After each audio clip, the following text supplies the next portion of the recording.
estudo dela sobre os trabalhos que são realizados fora do trabalho e do emprego formais, né? Essa pesquisadora, ela queria estudar o trabalho, condições de trabalho de operários de uma usina numa cidade, numa pequena cidade na França, que é a cidade natal dela, que eu não me lembro. E ela não conseguia acesso à usina, não conseguia entrar, a pesquisadora não conseguia entrar, assim como muitas vezes quer fazer a vigilância, não consegue, né? Não conseguia entrar, e aí, assim, o que ela conseguia era conversar com as pessoas que trabalhavam. Aí ela começou a ver e encontrar essas pessoas em outros espaços fora da fábrica. Aí ela começou a identificar quanto de trabalho essas pessoas faziam que não era o emprego. Então ela foi estudar o que ela chamou do trabalho fora do trabalho, né? Muito interessante isso. Essa autora, então, ela realizou uma requinografia mostrando a quantidade e a diversidade de trabalhos que são gerados e geridos por trabalhadores assalariados de uma grande fábrica numa pequena cidade francesa. Um outro universo que abre quando se acessa o cotidiano de vida fora do trabalho formal e que cumpre diversas finalidades, dentre os quais de lazer e de suplementação de rendimentos. Estudo de Marzia Grassi. Marzia Grassi é uma pesquisadora italiana radicada em Portugal e que tem feito diversos estudos sobre trabalho, condição de jovens, redes sociais em sociedades africanas, tá? Essa pesquisadora, ela descreve práticas de trabalho de mulheres cabo-verdianas que fazem o comércio transnacional. Elas são denominadas de rabidantes. Rabidantes é um termo crioulo, né? O crioulo é uma língua, no caso tem o crioulo cabo-verdiano. Rabidante quer designar mulheres, em sua maioria, que fazem negócios no mercado denominado setor informal. Rabidante significa dar a volta, desenrascar-se, e é utilizado para indicar alguém que é muito hábil a convencer os outros, tá? Então é um termo que elas se utilizam. Aqui a gente chamaria essas mulheres de sacoleiras, tá? O trabalho dessas mulheres consiste em viajar para outros países do continente africano, para o Brasil. Em geral elas vão para São Paulo e Fortaleza, né? E para os Estados Unidos da América, onde elas compram artigos femininos que são comercializados nos principais mercados, né, das cidades de lá, né? Oi?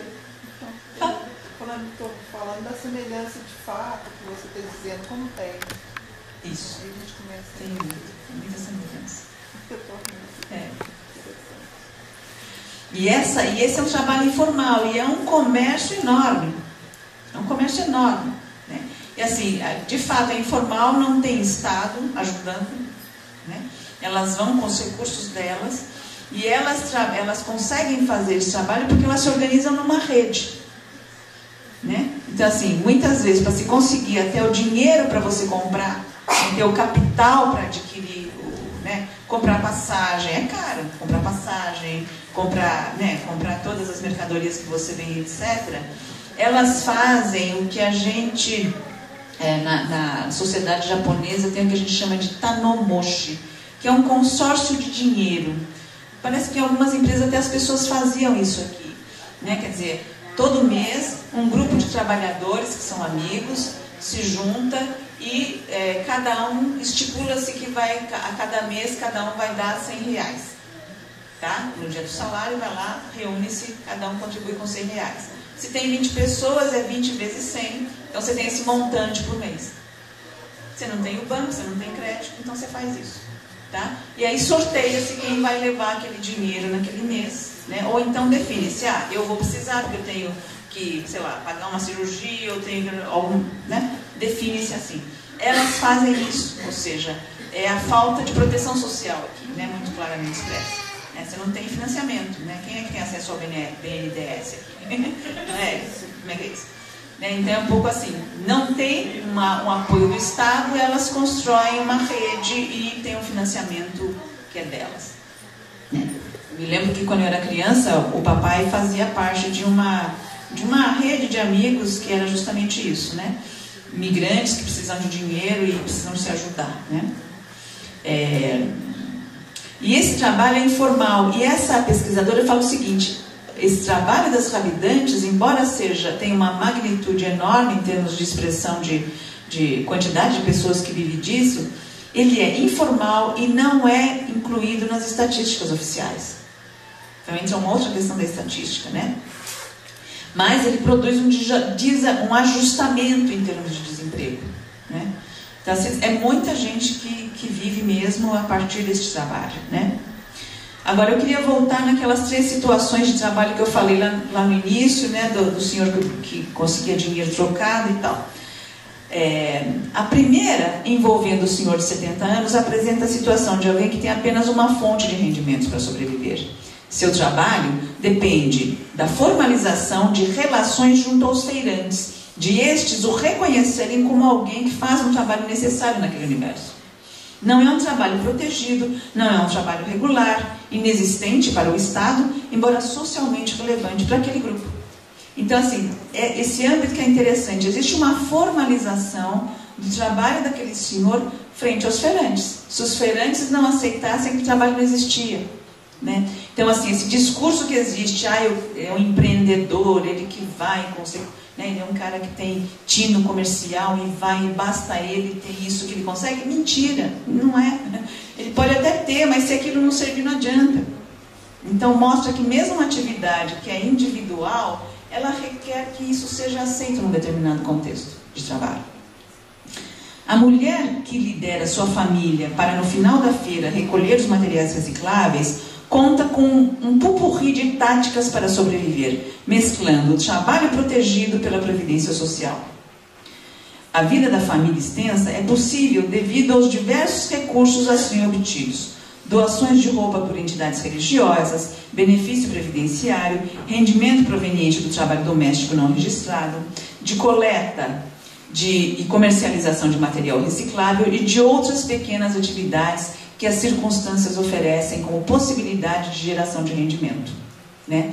Observamos que o espaço que essa mulher conquistou na feira, dela exigiu entendimentos para ser aceita e integrada naquele espaço, e que seu trabalho fosse legitimamente inserido num determinado momento do trabalho da feira e que circunscrevesse para si, num espaço entre bancas, a partir de então. E ali esse espaço passou a ser cativo, ou seja, tudo é a partir de um entendimento, de negociação, né? Diferentemente do trabalho criado pelo senhor de 70 anos, essa atividade não é necessária para o trabalho da Feira Livre, se vou pensar, né? Entretanto, a sua existência é legítima, por ser reconhecida e considerada importante, e como tal, merece a proteção dos feirantes e dos funcionários da empresa contratada pela prefeitura da cidade para fazer a limpeza das vias públicas no final da feira, né? Por fim, o guardador de carro, que presta um serviço lateral aos feirantes, na medida em que facilita o acesso das freguesas à feira e cujo trabalho apenas consegue espaço social e físico mediante acordos e permissões de freguesas e feirantes. Esses 2 últimos casos mostram que não é possível operar com uma visão dicotômica, trabalho formal e informal, trabalho regulado e não regulado, para pensar o modo como as pessoas cotidianamente constroem formas de gerar os recursos necessários para a sobrevivência. A racionalidade que as move torna essas fronteiras permeáveis. Mostram que o trabalho regulado não conta com suficiente proteção social, embora importante sem dúvida, mas não suficiente. As 3 situações retratadas são regulares e estáveis, no sentido de que há muitos anos que eles têm esse compromisso diário com os feirantes, com as freguesas e com as famílias. É uma estabilidade frágil sobre a qual eles criam profissões. João do Rio, em uma de suas belas crônicas sobre as vidas nas ruas da cidade do Rio de Janeiro no início do século XX, denomina de pequenas profissões ou profissões ignoradas um sem número de trabalhos que ficam abaixo do limiar da visibilidade social. Dentre essas profissões, João do Rio cita os catraieiros, os carroceiros, os ciganos comerciantes, os trapeiros, os apanha-rótulos, os celistas, os caçadores, as ledoras. Todas essas são também, nos dizeres de João do Rio, profissões sem academia. Passados mais de um século de seu registro, sabemos que muitas dessas atividades continuam a existir, mesmo que adaptadas a seu tempo, sendo por nós ignoradas e mantidas à margem. Identificar medidas que venham garantir a proteção social e a melhoria de condições de trabalho, em geral, requer que tais atividades e formas de geração de rendimento sejam visibilizadas. Ao se reconhecer sua existência, não se pretende fazer a apologia do trabalho desprotegido, romantizá-lo ou estetizá-lo, absolutamente. Nem tampouco apontá-lo como alternativa a ser incentivada para substituir o emprego. Pois concordamos com alguns autores, que a informalidade do trabalho está associada à falta de atuação do Estado e à regulamentação do trabalho, acompanhadas da falta de proteção social, o que marca as desigualdades sociais no nosso país. Paul Singer, uma importante referência no campo da economia solidária no Brasil, considera que os trabalhadores do setor informal se beneficiariam do trabalho autogestionário como forma de resgatar esses trabalhadores da pobreza e de organizá-los. Eu acho que aqui, coincidentemente, eu não preparei este fim, considerando-se que eu estaria aqui junto com a ASCAS, mas eu acho que o trabalho que vocês trouxeram ilustra um pouco isso que o Paul Singer quis falar. É isso, gente. Acabou sendo um tanto longo, mas me empolguei. Fui fazendo um monte de parênteses. Obrigada.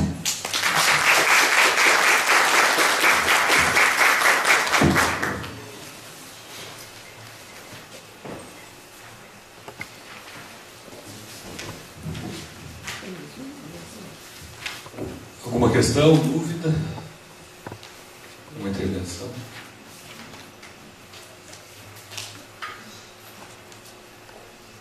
Nada? Então eu vou contar um caos aqui. Eu sempre ilustro as minhas aulas com algum exemplo, e aí você falou do empreendedor, que é difícil, se não tiver alguma, se não for uma atividade socialmente aceita, pode empreender do jeito que você quiser. Então, quando eu comecei a trabalhar, depois que me formei em psicologia, eu fui trabalhar no Sebrae como informalmente, era um trabalho informal, de facilitador, de discussões de alguns temas para pequenos trabalhadores, pequenos empreendedores, para ajudar na efetivação dos negócios e tal, e nas pequenas cidades do interior de São Paulo. Eu cheguei numa delas, chamada Paranapanema, cheguei até de balsa lá, para vocês terem uma ideia, e era 5h30 e o evento era só às 7 da noite. Fiquei ali na praça, não tinha nada, não parava e tal. Eu queria tomar um café, não tinha. Aí eu pensei, na minha santa ignorância, vou usar exemplo, não tem café na cidade, algum empreendedor poderia abrir um café aqui e tal. Aí eu fui lá no evento, crente que estava com a ideia pronta, para usar. Falei. E o rapaz falou assim: professor, você ia falar no primeiro mês, porque aqui é cidade pequena. Por que eu vou pagar R$1? Se a hora que eu saio na rua, o vizinho me chama para tomar um café em casa.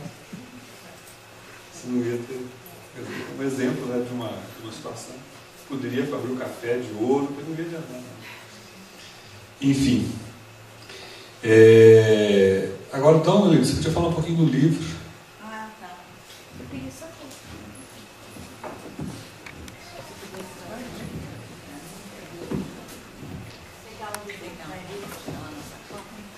Eu acho que a Leni traz para a gente ficaria muito mais tempo te ouvindo, Leni. Eu acho que você traz para a gente de uma forma muito gostosa, com argumentos que a academia traz, com pesquisas, com a consistência que todas elas têm. Quão complexo é o universo do trabalho, e quão complexa é a área que a gente está aí, lidando, e quantos são os desafios a partir de uma reflexão que você traz, que vários autores traz, que esse cenário do trabalho frente à mudança de economia, de cadeia produtiva, da industrialização, de todo o processo. E nós mesmos, através de como uma das políticas que está posta pelo Estado, e dentro dessa complexidade, e dentro de algumas perguntas que a gente tem feito a nível de Estado, né? Uma delas é: como e o que fazer para desenvolver ações de saúde do trabalhador, no caso, em 853 municípios em Minas Gerais, né? Minas Gerais é um estado que ele tem a realidade da França, de São Paulo, do Sul, e tem a dos países mais pobres do mundo, né? Ricos em cultura do seu povo, mas extremamente pobres em todos os sentidos do trabalho. Então, uma das perguntas que a gente faz é que está desenvolvendo várias frentes de trabalho. Dentre elas, a partir do ano passado, está em vigor, a gente demandou para todos os 853 municípios, que na realidade são 842, porque nem todos aderiram, um projeto de fortalecimento de vigilância em saúde, que tem como objetivo descentralizar ações de vigilância para os municípios. E a Saúde do Trabalhador entrou com 3 ações, mas uma ela que eu acho que é o nosso, eles falam que é a nossa menina dos olhos, mas é menina dos olhos por entender a necessidade de conhecer em Minas Gerais, né, que cenário é esse, né? E aí tem uma ação nesse projeto que é vinculada a recurso financeiro, que é construir, é mapear o perfil produtivo do território da atenção primária em Minas Gerais. Minas Gerais tem a maior cobertura de saúde da família do país, né?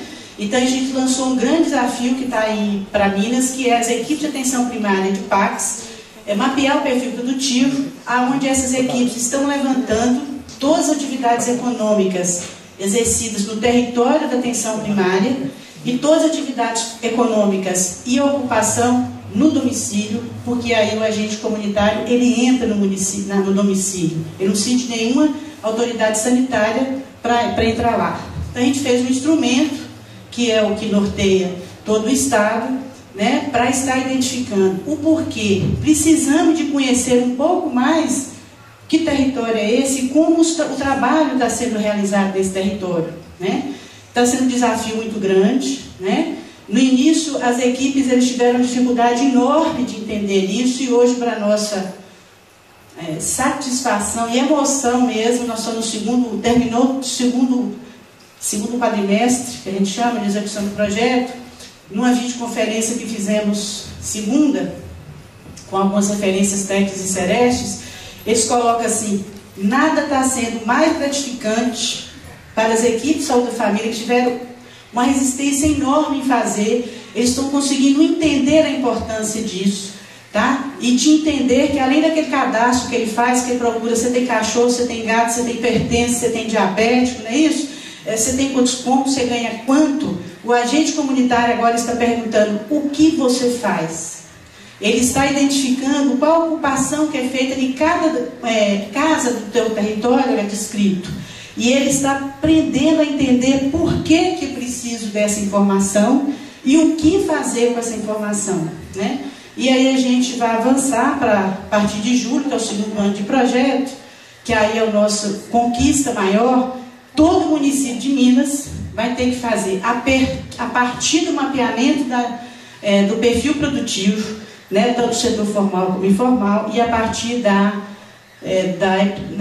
do perfil epidemiológico da mortalidade relacionada ao trabalho, todo município de Minas que aderiu ao projeto, e a gente entende que os 853 vão aderir, que os 12 que não aderiram já sinalizaram, eles vão ter que fazer um plano de ação para o município, os 853 municípios.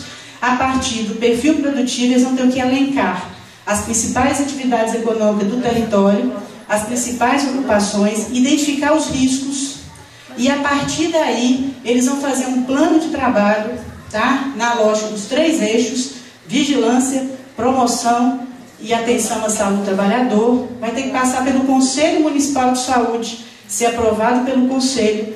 No primeiro quadrimestre eles vão ter que fazer o plano, eles vão ter 2 quadrimestres para executar o plano, e o recurso será passado com o percentual de execução do plano. Com isso, a gente traz ali na expectativa dessa complexidade que você coloca, que a população tem que se conhecer, que na hora que o Conselho participar disso, parte do princípio que essa população vai estar participando. Precisa de dar escuta de que trabalho é esse no meu domicílio, que você coloca muito bem. Que trabalho é esse? a cadeia produtiva no meu território, ela acontece em que momento e para quem? Tá?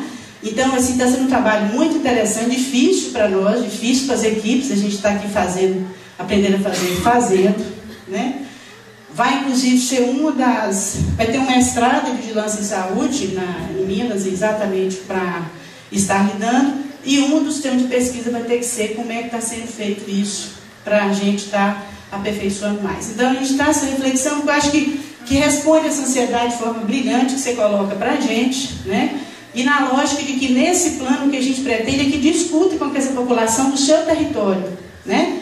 Que risco é esse? É o que a dona Graça coloca, né? E que o município vai ter que fazer o seu plano de ação, mas o que a gente quer é que cada equipe da atenção primária, ao conhecer, identificar, ele conheça e apreenda o risco e propõe ação no seu território, tá? E aí envolve associações, todas as organizações sociais que tem, tá? Eu acho que esse é um desafio que está posto para nós, né? Eu acho que você traz a sua fala, eu estava o tempo todo aqui assim, então, mas isso é algo realmente fantástico e necessário de ser feito, né? Para que a gente possa conhecer e identificar essa complexidade que eu trabalho aqui de forma brilhante, você faz. E aí a gente com certeza vai estar convidando você para a gente discutir mais sobre isso. Combinado? Era uma reflexão que eu queria deixar. Eu queria falar um pouco,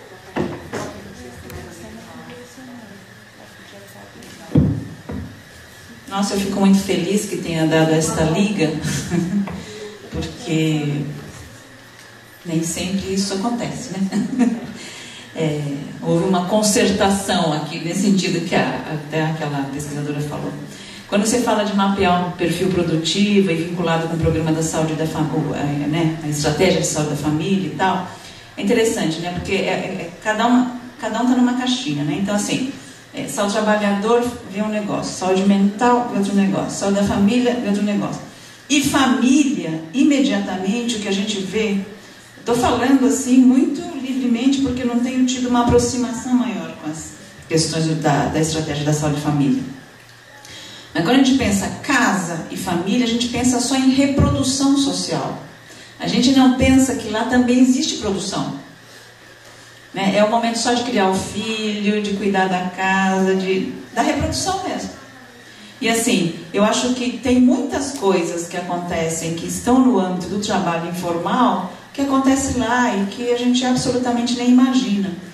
Eu acho que, novamente, recuperando o trabalho da professora Vera Navarro, muito do trabalho acontece na casa. Então, o risco da cola de sapateiro não é só para o trabalhador que faz aquele trabalho, é para a família dele. Aí bota a criança para trabalhar, porque você ganha por quantidade.